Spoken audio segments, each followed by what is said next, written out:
mag uchumi. To kopogore kod mano, bende wacho ni jatend piny Kenya William Ruto no wacho ni parks makamago biro bedo ka konya ahinya to jopur onego bed ni ng'iyo ang'o e gweng'a kapok oyaw kata kambi moro amora, nikech ponono kwatiyo kod ranyisi inyalo yaw kata kambi, wati kata kod ranyisi oyaw kambi mar kata rabuon e kaunti ma Kisumu, to Kisumu ponono onge kata jogo mapidho kata rabuon kono kapod an kuom Amalaka.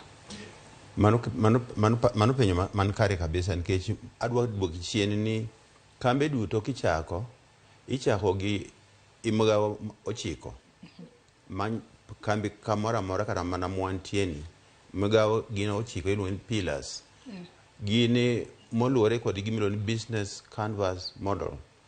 Mokwongo irango ni number 1 ni jadi mabiro dwaro gimiloso go kata ma kichako ohala moro amora, customer segregate gi segmentation ni customers gi moko biro dwaro ang'o, moko biro dwaro ang'o. Koro mano pilo namba 1. Mano dwaro survey mondo mitimo market survey. Mar ariyo ibo yudgi nadi mondo ging'e gimitimo mondo channel of communication nyaka bedi nitie moseyaw. Mano bende ka ok nyati marati ma kivi nyaka pang moloyo kendo machielo to ubro relate kod ginadi mondo ung'e to jogo kabiro to ang'o momiyo gibiro yiru, customer relation management.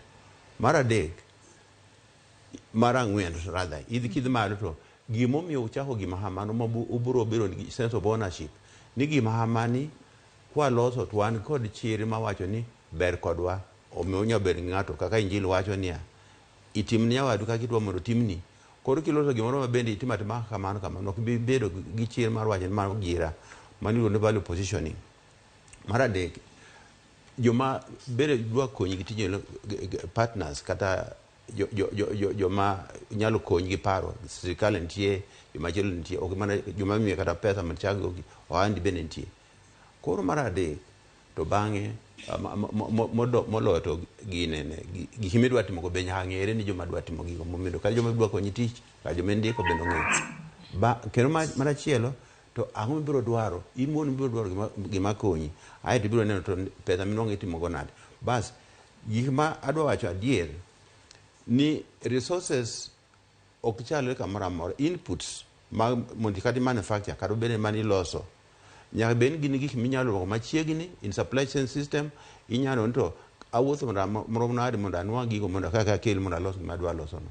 Koro availability mar resources go dwaro mondo ng'i ni to within that area ang'o ma dinyalore mondo wachak gima luwore kod gima nitie machiegni no. Bang'e kendo kisechiewo mano, kiseloso ok bet abeda kod gigo, ibiro dwaro ni kiseloso ng'ama biro dwaro gi nyaka ng'e ni gibiro dhi maromo nade ka gin ng'ama nyalo uso gi manyalo dwaro mondo omiwa pesa mondo wadhi nyime. Mar adek to nitie ndara kata yor moro ma logistics mabiro tudo wa kod joma dwaro gigi. Kama go duto pok otim to onge tiende mondo chak pak. Kaka wach mokwongo ni igero dala to loso kaka dala no odno odang' koni.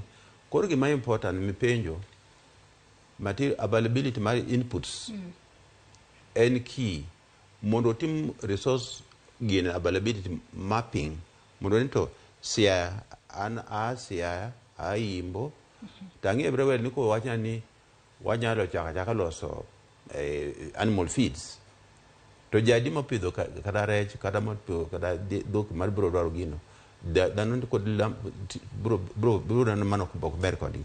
Muso mane mitimogo itero kanyo nikech Josiaya samoro ken gima nyako chaki yot. Josiaya biro dwaro muso mane ko to biro dwaro for export ndio to how far quantity mane ma biro dwaro mondo be sustainable. Koro miyo